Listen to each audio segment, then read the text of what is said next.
Hello friends, it's my pleasure to be speaking to you and I bring greetings from Brigade and from a personal behalf. I hope you and all your family members are in good health and spirits. And you know the last 2 years, nearly 2 years has been tough for the real estate sector with pandemic, first lockdown, second lockdown, third semi-lockdown or curfews in the weekends. But still, the sector is beginning to look up. That is a positive news. And if you go back to the history, it is not the first time that real estate has seen these tough times.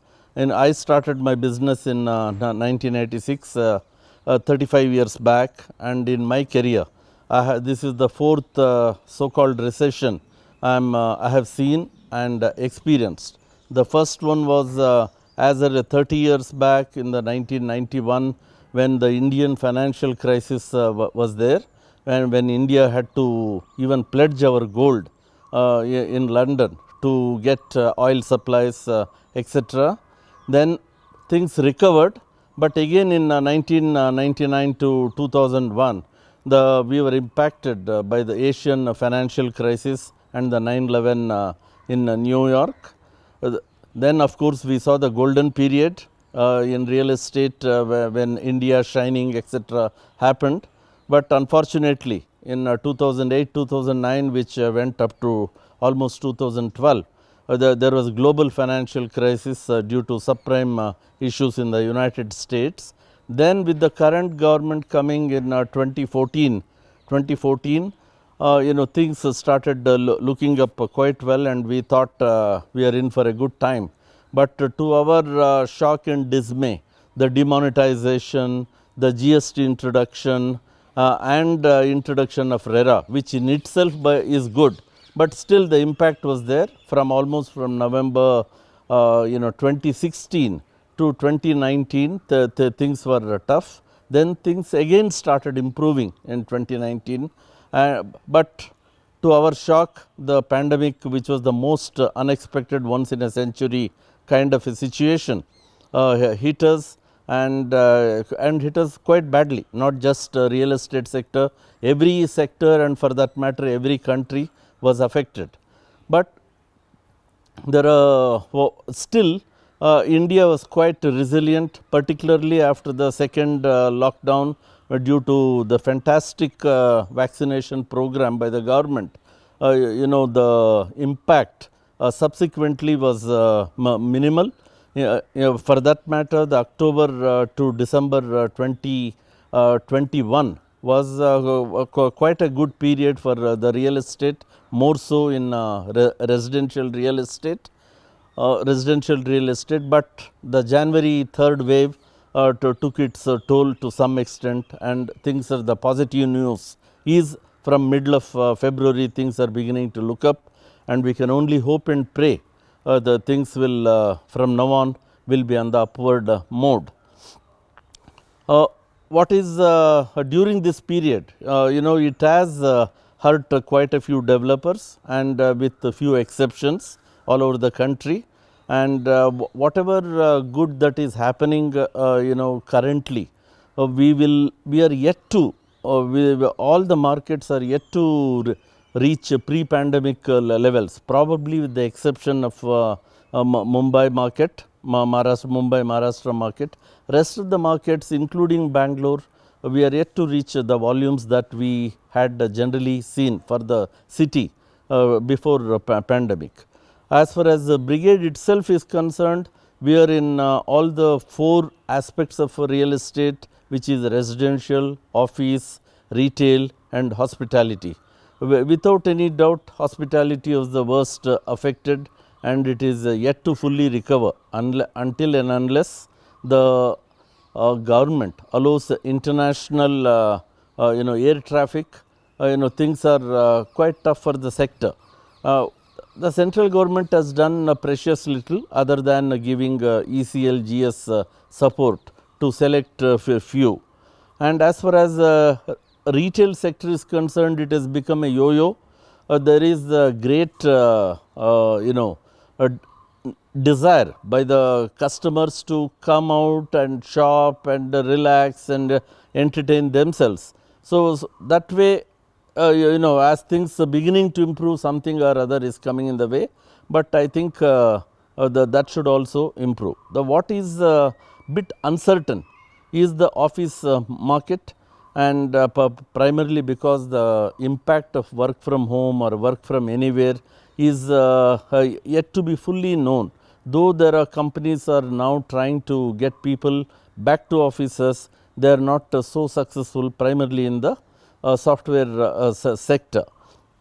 So, with the result, there is a postponement of new leases in office sector, but the bright spot or the, I would say, the hope is that Indian IT sector did phenomenally well during the pandemic, and which is shown, which is we are witnessing from their increase in growth rate by 10 to 15% in spite of work from home culture. Currently, the Indian exports are some is in the range of 200 billion US dollars, and as per NASSCOM, this is likely to go up to 350 billion dollars, which means by 2025-26, which means they need to recruit almost 3.5 to 4 million freshers or new staff in order to reach this 350 billion dollars of exports. In other words, the impact of this will also mean almost 300 million square feet of new office space is required in the next 5 years. Of course, you can one need to discount the number of people who will be working from home, or the lesser number of square footage that the companies will earmark per person. So, even then the future appears quite bright. And of course, the shining example is the residential sector in the last 1 year. Due to pandemic, I think people started choosing second homes, larger homes to facilitate work from home, and also due to their reduced expenditure and increased savings. There is always a 2-bedroom client who was opting for 3-bedroom, and a 3-bedroom client is opting for 4-bedroom. That kind of a scenario was witnessed, which is a good thing, and one can only hope this continues, the positive side continues.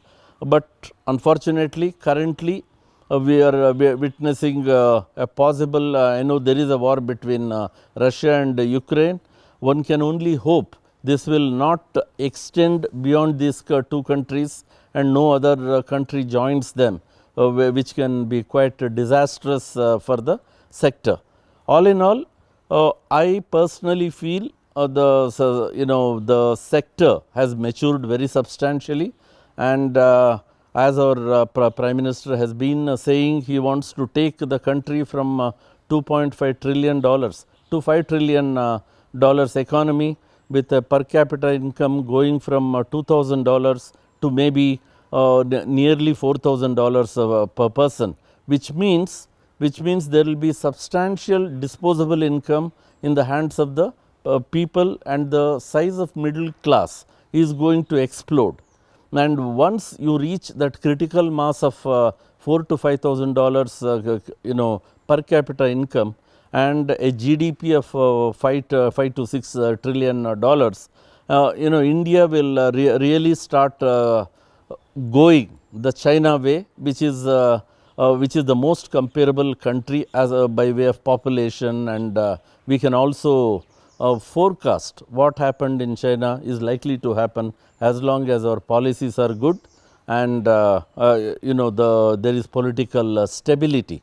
So, with all this, I personally feel, subject to no surprises, etc., the things are certainly going to be good for Indian real estate in the next 5 years, because government is also creating an atmosphere and an environment of growth, stability, and also supported by good infrastructure.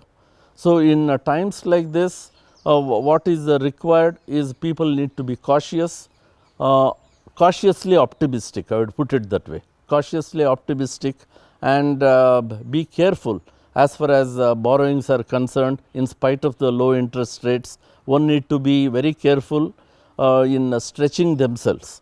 This is wherever people have faced challenges and huge problems is only due to excessive borrowing and at higher interest cost, either from private financiers or from NBFCs. So, that is where one need to be very, very cautious.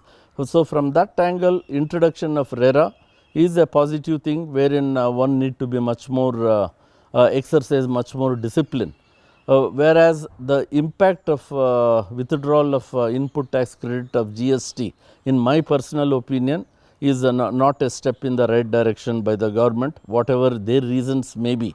There will always be some black sheep in every business or profession.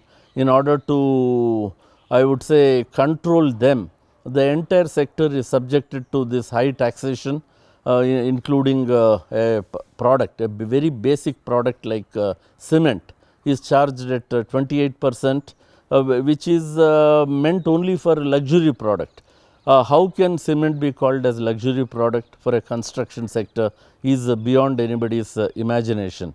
I think CREDAI, both at the state and national level, should represent much more seriously and vigorously to ensure this anomaly is rectified. Having said this, I can also give a small bit of opinion or advice, call whatever you may.